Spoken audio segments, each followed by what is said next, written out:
Our next speaker is the Resident Kebab at Breitbart.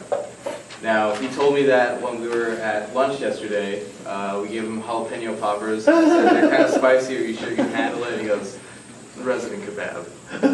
He goes, I'm half Pakistani, it's fine.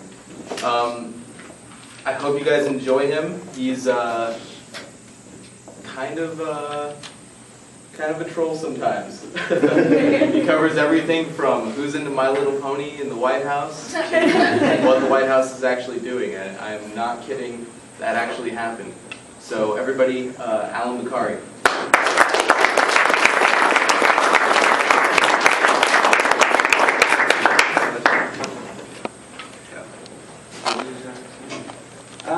Can you guys see this all right? Is that good? Shut some of the lights off, would be good.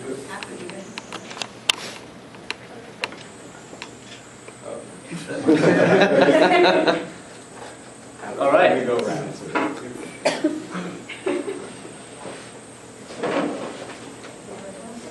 Can you hear me at the back over there, by the way? I have like a sore throat. Oh, what's up? Can you hear me at the back? Yes. Good. All right, so first of all, thanks to Isaac, who's now somewhere over there, for that introduction. And thanks to the College Republicans for hosting this fantastic event. So the theme of this event is bridging the divide. And losing control of my tablet. Right, so the theme of this event is bridging the divide. And in my opinion, before you can bridge any divide, you have to be able to talk to one another. Like whether it's feminism or race issues or anything else controversial, you can't come to a consensus, you can't find common ground if people can't talk about controversial issues. So I'd say free speech is the most important prerequisite for bridging any sort of divided values or politics or whatever. So the one point of agreement I've seen between the left and the right, at least the moderate left and the moderate right, is that you need to have free speech. There's actually a lot of consensus between moderate liberals and conservatives on free speech on campus and all of these issues. Like we need to just be able to discuss thorny issues before we can find any sort of common ground. But there's something stopping us from discussing controversial topics. Having maximum free speech, and it is not social justice warriors, which may be surprising. I think they're a minor problem, I don't think they're the main problem. I think the main obstacle to free speech in America and on the internet, and not on college campuses so much, but I think the most important threat to free speech is corporate America and multinational brands. I'm going to explain why I think that. So, some of you will have followed over the past month or so, there's been a controversy on YouTube with adverts. So many multinational brands discovered that some of their adverts were running on objectionable videos, so videos that contain hate speech and extremist content. And that's an understandable concern. No brand wants to have their adverts running alongside a hate preacher or someone saying racist things. But the brands freaked out and they pulled out of YouTube en masse, costing the company hundreds and hundreds of millions of dollars. And now there's virtually no ad revenue on YouTube, even for moderate YouTubers. So they didn't just pull out of these extremist videos; they pulled out of everything.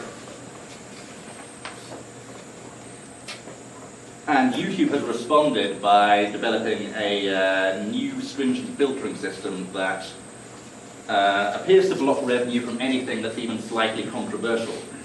And the details are still fuzzy, but this is affecting both right-wing YouTubers, conservatives, liberals, progressives. Anyone who's discussing something controversial is seeing their ad revenue drop down to like a few cents in one case.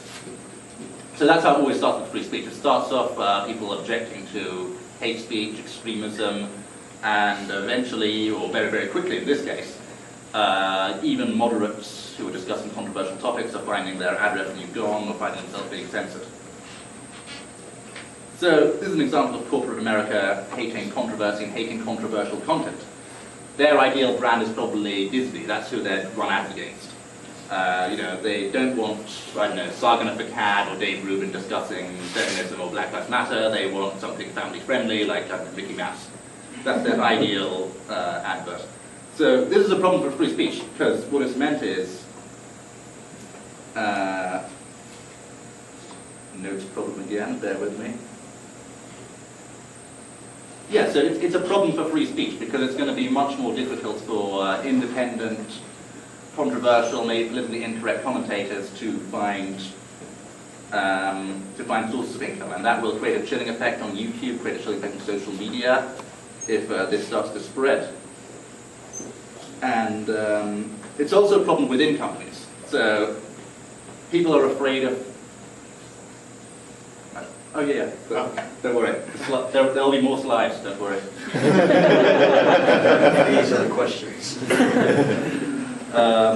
Yeah, so it happens, both companies use externally when they call ads from content they find controversial, and it happens internally to companies as well. So say people within companies are afraid of expressing controversial opinions or politically incorrect views because they're afraid they might turn up in an HR department. And like in the case of Mozilla, the company that runs Firefox, their CEO, Brendan Eich, had to resign because people found out he supported traditional marriage. So it creates a chilling effect both within companies and outside of them. So to start challenging this, I believe that defenders of free speech, whether you're a liberal defender of free speech or a conservative, they need to start using their consumer power and pressuring these companies who are taking these decisions. Now, whenever I bring up the idea of pressuring private companies or institutions, there's always one person who says, but it's a free market. They can do what they want. Anyone can do what they want in a free market. Like that university there, they can ban a conservative speaker because they're a private institution. They can do what they want. Yeah, free market, woo. And your employer can reprimand you if you write "All Lives Matter" on a company whiteboard because it's a free market and people can do what they want. And there's an example of that actually did happen. But of course, Mark Zuckerberg can do that, and we can't object. It's a free market, and he can do whatever he wants. So this is the difference between what I call market libertarians and cultural libertarians. So if a free market is creating an unfree society, is that really a good thing?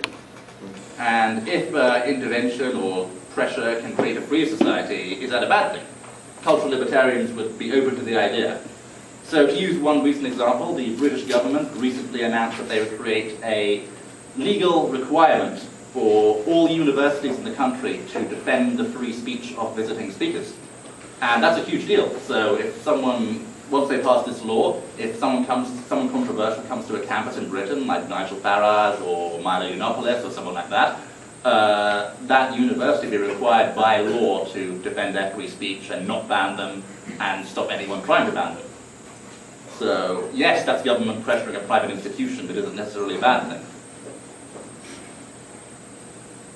So I don't necessarily think it's wrong to exert power over private institutions to get them to do what you want. You know, if it's to defend free speech, I think you should go right ahead and violate that non-aggression principle. But the good news for limited government conservatives and free market libertarians is that you don't need to use the state to do so.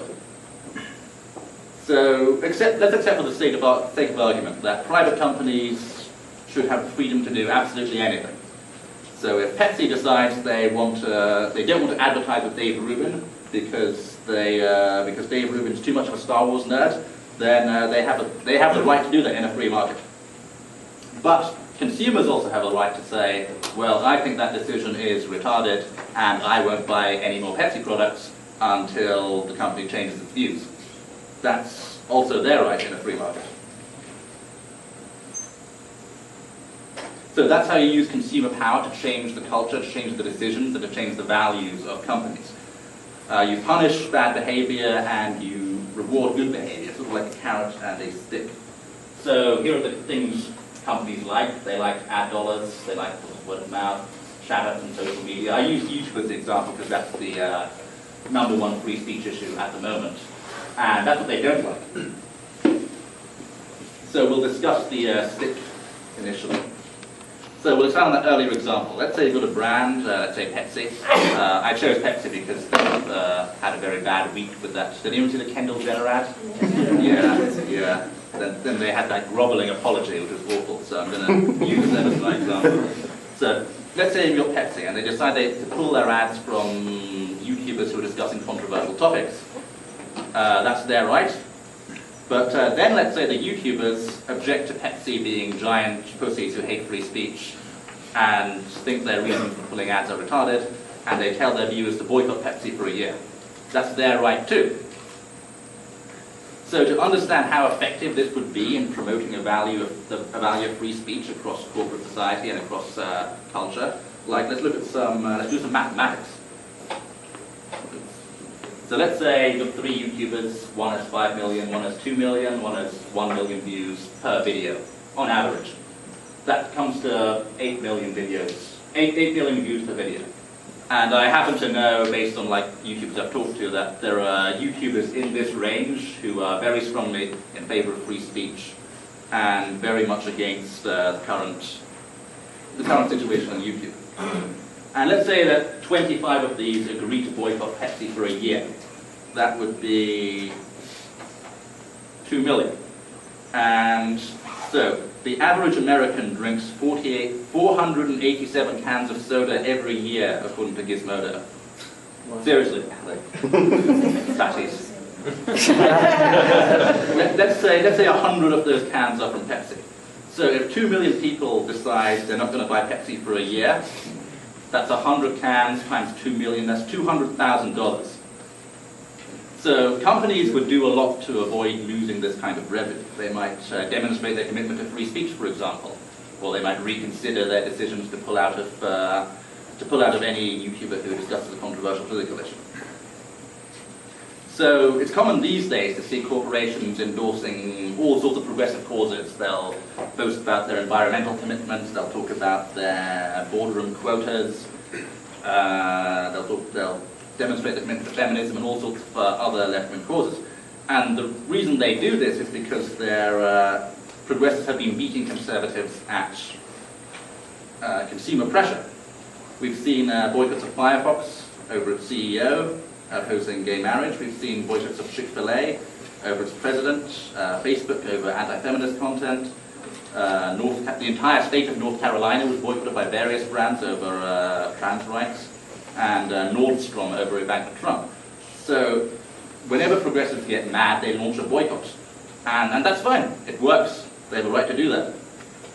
And because of that, corporate America has sort of made progressive values part of their company cultures, which is why we're seeing all these YouTube boycotts.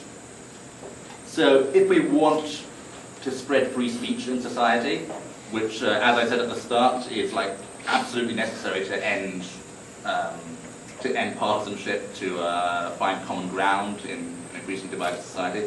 If you want to spread free speech in society, there needs to be a pro-free speech consumer movement, in my view. And you've got to learn from progressives and their boycotts and their knee-jerk outrage.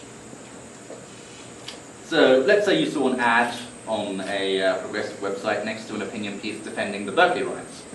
That's a perfect opportunity. You could write to that company, you could email them, you could ask them to denounce political correctness, you could ask them to endorse free speech.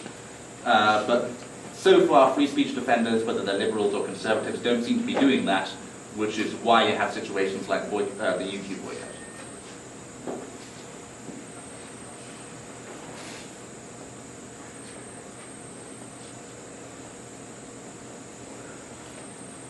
Just a moment. So there's an example of this sort of consumer pressure working in favor of free speech. So does anyone remember GamerGate? Yeah. Lots of you. Wonderful. That was actually a great example of conservatives and left-wingers joining together to defend free speech, because it was a very broad political movement. It wasn't just right-wingers, it wasn't just left-wingers.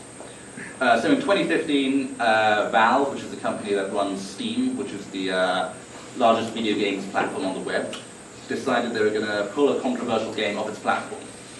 They said there were news articles saying it was too violent, people were causing a controversy. Now, gamers didn't like this. They said Valve is anti-free speech, and they started writing thousands and thousands of emails to the company asking them to reinstate the game. And within a few days, the game was reinstated, and the CEO of Valve admitted that going through all the emails, the amount of time that took the company, that cost them $1 million in 2 days. So companies really, really want to avoid this kind of consumer pressure. So just imagine what YouTubers could do with their millions of fans if they wanted to fight back against all these brands who are boycotting them. It would be very easy to do so.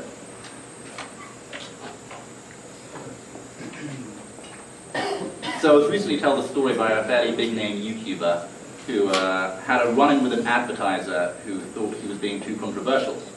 So this was like way before the boycott. The advertiser got in touch with him and he asked him to tone down his content because it was worrying senior staff of the company. The YouTuber responded by saying, "You're trying to police my content, and if you do it again, I'll call you out to my millions of fans." And the advertiser backed up immediately. So YouTubers and anyone else on social media really shouldn't be scared of these companies. They should be scared. The companies should be scared of the YouTubers, in my view.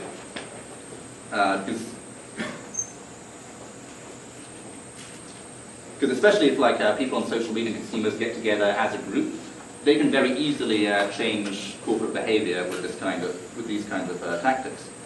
And it is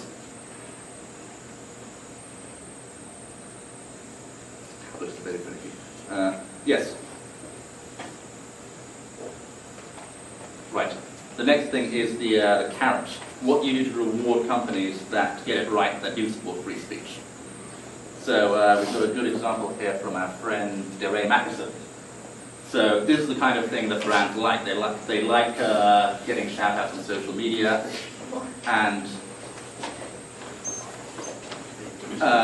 this is how progressives sort of encourage companies to support their values. And this is partly why we're seeing the UTEP boycott, because brands are trying to anticipate progressive outrage.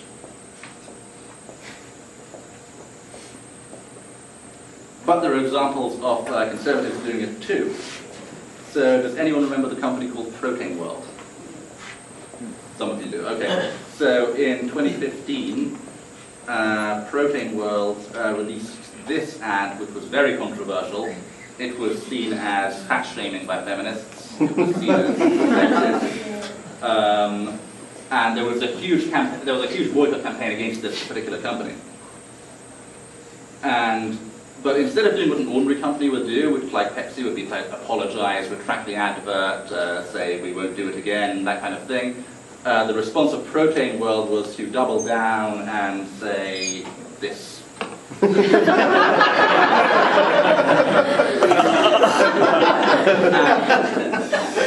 What happened after that was they were rewarded with massive amounts of attention from conservative media, from defenders of free speech on social media, and the result was their sales skyrocketed. So this is how consumers rewarded them for taking a stance, for defending their brand, for not caving, and for not censoring themselves. So when consumers get together and decide they're going to reward companies that support free speech, or punish companies that don't support free speech, they can have a really massive impact. So, in conclusion, we've had some political victories in terms of political correctness. Like the victory of Trump was a huge win over people who want to police speech, who want to shut down controversial speech. But it's not enough to do that. If you want to change culture, you have to start exerting pressure on these companies that are making it harder for controversial speakers, controversial figures on the internet to discuss the issues that need to be discussed. And the path to do that is building an effective consumer movement for free speech and free expression. And that's the only way you can bridge any divide, because if we're all we were talking about boxes earlier, if we're all in our little boxes, all in our little filter bubbles, not talking to each other, those divides are just going to grow. So to bridge any divide, you need free speech. And to get free speech, you have to change the company of corporate America, change the culture of corporate America, and to do that, you need a consumer movement. So that is what I would recommend to any young conservative activist in the world. That's it.